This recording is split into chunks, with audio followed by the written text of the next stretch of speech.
বাংলাদেশ ভারত সম্পর্কের টানাপোড়েন কাটিয়ে নতুন করে আস্থা ও সহযোগিতার ক্ষেত্র তৈরিতে অমীমাংসিত ইস্যুগুলোকে আলোচনার টেবিলে রাখছে ঢাকা।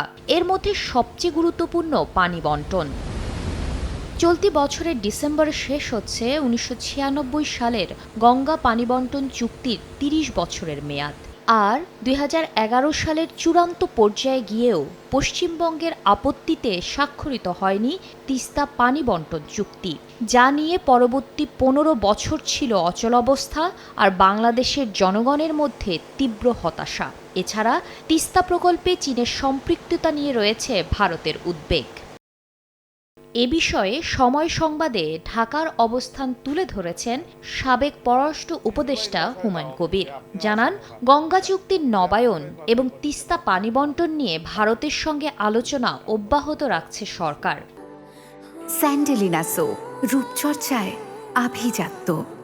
একই সঙ্গে তিস্তা নদী ব্যবস্থাপনা প্রকল্প বাস্তবায়নে বাংলাদেশ সিদ্ধান্ত থেকে সরে আসবে না বলেও স্পষ্ট করেন তিনি। গঙ্গা চুক্তি নবায়ন ডিসেম্বরে শেষ হয়ে আসতে, so this R things that we will start discussions on.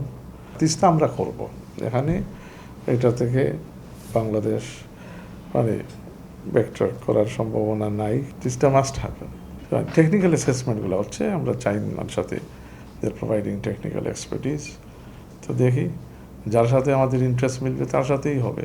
আন্তর্জাতিক সম্পর্ক বিশ্লেষকদের মতে পানি বণ্টন ইস্যুতে দিল্লির সঙ্গে সংলাপের পাশাপাশি জাতীয় স্বার্থকে অগ্রাধিকার দিচ্ছে ঢাকা। দুই দেশের সম্পর্ককে টেকসই করতে দীর্ঘদিনের অমীমাংসিত ইস্যু, বিশেষ করে গঙ্গা চুক্তির নবায়ন এবং তিস্তা পানি বণ্টন সমস্যার সমাধানে আন্তরিকতা দেখাতে হবে ভারতকে। পশ্চিমবঙ্গ যে কারণেই হোক জল দিতে চায় না আমাদেরকে, বা তাদের আপত্তি থাকতে পারে, এটি পশ্চিমবঙ্গের বিষয় নয়। এটি আন্তর্জাতিক নদীর জলবন্টনের যে কনভেনশন রয়েছে বা যে আইন রয়েছে সেটি মেনে চলতে হবে দিল্লিকে। তিস্তা বলেন বা গঙ্গা বলেন, এটি বাংলাদেশ ভারত সম্পর্কে আমি মনে করি খুবই গুরুত্বপূর্ণ একটা বিষয় হয়ে থাকবে এবং এটা এখন একটা বিষ ফোড়াই হয়ে আছে। এটাকে দ্রুত সমাধান করা দরকার। আমি মনে করি এখানে দায়িত্বটা বেশি ভারতের। শুধু সফর করে ফেললেই হলো না, এই সফর থেকে আমাদের দিক থেকে কি আউটকাম হবে সফরে, সেটি খুবই গুরুত্বপূর্ণ। দিল্লির সঙ্গে সম্পর্ক এগিয়ে নিতে সংলাপের পথেই আছে ঢাকা, তবে সেই কূটনীতির কেন্দ্রে থাকছে পারস্পরিক স্বার্থ, সমতা এবং বাংলাদেশের জাতীয় স্বার্থের সুরক্ষা। শাতিলা শারমিন, সময় সংবাদ, ঢাকা।